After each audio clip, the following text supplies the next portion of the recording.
اعوذ باللہ من الشیطان الرجیم بسم اللہ الرحمن الرحیم۔ ناظرین و سامعین السلام علیکم ورحمۃ اللہ وبرکاتہ۔ ناظرین، زمین پر لڑائی جھگڑا، دنگا فساد روز کا معمول تھا۔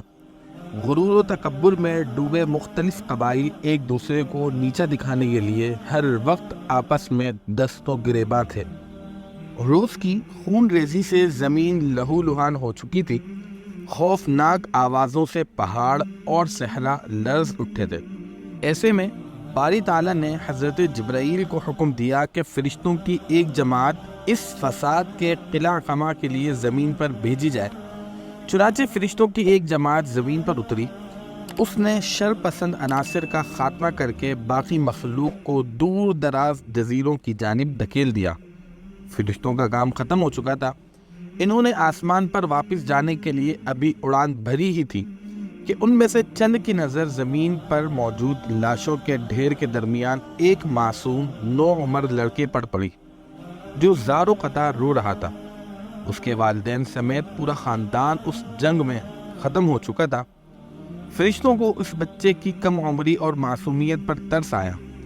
انہوں نے حضرت جبرائیل علیہ السلام کے ذریعے اللہ تعالیٰ سے اجازت لی اور اس بچے کو آسمان پر لے آئے، جہاں یہ فرشتوں کی زیر نگرانی تعلیم و تربیت کے مراحل طے کرنے لگا۔ اس بچے کا نام عزازیل تھا۔ زمین و آسمان کے وجود میں آنے کے بعد رب العالمین نے دو مخلوقات پیدا فرمائی، ایک نوری، دوسری ناری۔ نوری مخلوق کو نور سے پیدا فرما کر آسمانوں پر تعینات فرمایا جو فرشتے کہلاتے تھے، جبکہ دوسری مخلوق جو ناری کہلاتی تھی اسے بھڑکتی ہوئی آگ کے شعلوں سے پیدا فرمایا۔ اس مخلوق کو زمین پر مقرر کیا گیا، وہ جنات کہلاتے ہیں۔ ان کی اکثریت میں شر کا مادہ بہت زیادہ ہوتا ہے۔ ناظرین، اگر بات کی جائے عزازیل کی تو عزازیل اپنا تمام تر وقت تسبیح و تحمید اور عبادت الہی میں گزارتا تھا۔ اس کے ساتھ ہی اسے ہر علم کے سیکھنے اور جاننے کا شوق بھی تھا۔ چنانچہ بہت جلد آسمانوں پر اس نے فرشتوں میں اپنا ایک مقام بنا لیا اور فرشتوں کا سردار مقرر فرما دیا گیا۔ اہل آسمان اسے معلم الملکوت کے نام سے یاد کرنے لگے۔ اللہ تعالیٰ نے اسے 4 پروں سے نوازا تھا اور گزرتے وقت کے ساتھ ساتھ اس کے درجات میں اضافہ ہوتا رہا۔ فرشتوں میں یہ احساس پیدا ہوتا چلا گیا کہ شاید اللہ تعالیٰ اس سے کوئی بڑا یا منفرد کام لینے والا ہے۔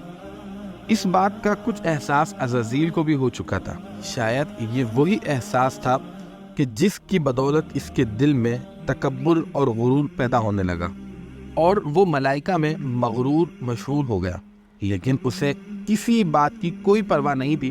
وہ اپنے رب کی زیادہ سے زیادہ قربت حاصل کرنے کی جستجو میں مصروف رہتا۔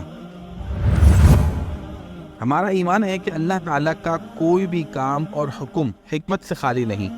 یہ وہ وقت تھا کہ جب عزازیل اللہ کے مقرب فرشتوں میں اپنا مقام بنا چکا تھا، اور پھر وہ مبارک دن آیا کہ جب رب ذوالجلال نے فرشتوں کو مخاطب کر کے فرمایا کہ میں زمین میں اپنا نائب بنانے والا ہوں۔ ملائکہ نے اللہ تعالیٰ کے یہ فیصلہ تو سنا، انہیں کچھ حیرانگی بھی ہوئی، اس لیے کہ زمین کی مخلوق کا دنگا فساد انہوں نے اپنی آنکھوں سے دیکھا ہوا تھا۔ اللہ تعالیٰ نے حضرت آدم علیہ السلام کی پیدائش سے 2000 سال پہلے زمین پر جنات کو پیدا فرمایا تھا، جنہوں نے زمین میں قتل و غارت گیری مچا رکھی تھی۔ لیکن اب دوبارہ اللہ تبارک و تعالیٰ زمین پر ایک مخلوق پیدا فرمانے والا ہے، اور اللہ تبارک و تعالیٰ نے اس کو اپنا نائب، اپنا خلیفہ مقرر کر دیا ہے۔ اور یہی وہ وقت تھا کہ جب عزازیل سے ابلیس کا سفر شروع ہونے لگا۔ جب عزازیل نے یہ دیکھا کہ اللہ تبارک و تعالیٰ نے زمین سے ہر گوشے سے مٹی کو منگوایا ہے اور اس مٹی سے ایک پتلا بنا کر مخلوق پیدا کرنے کا ارادہ فرما لیا، تو اب عزازیل اس سے گھبرانے لگا، اور اللہ تبارک و تعالیٰ نے آدم علیہ السلام کو اپنے دست قدرت سے پیدا فرمایا، اور یہ بغیر روح کے 40 سال تک اسی طرح رہا۔ جب فرشتے اس کے پاس سے گزرتے اسے دیکھ کر گھبراتے، اور سب سے زیادہ گھبرانے والا عزازیل یعنی ابلیس تھا۔ اب وہ وقت آ چکا تھا کہ جب اللہ تبارک و تعالیٰ نے اس میں روح پھونکی اور حضرت آدم علیہ السلام کی پیدائش ہوئی۔ اللہ تبارک و تعالی نے انہیں ہر چیز کا علم سکھایا اور تمام فرشتوں کو انہیں سجدہ کرنے کا حکم دیا۔ فرشتے چونکہ معصوم ہوتے ہیں اور اللہ تبارک و تعالی کا ہر حکم مانتے ہیں، تمام فرشتوں نے حضرت آدم علیہ السلام کو سجدہ کیا، لیکن جنات میں سے عزازیل چونکہ ایک ناری مخلوق ہے، اس نے غرور و تکبر کیا اور سجدہ کرنے سے انکار کر دیا، اور اللہ تبارک و تعالی نے اس کی اس سرکشی کی وجہ سے اس کو دوبارہ مردود کر کے زمین پر پھینک دیا۔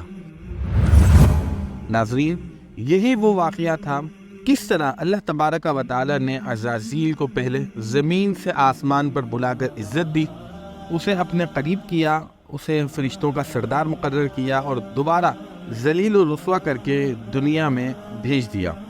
ناظرین، اگر ویڈیو پسند آئی ہے تو ویڈیو کو لائک کیجئے، چینل کو سبسکرائب کیجئے تاکہ نئی آنے والی ویڈیوز آپ کو مل سکیں۔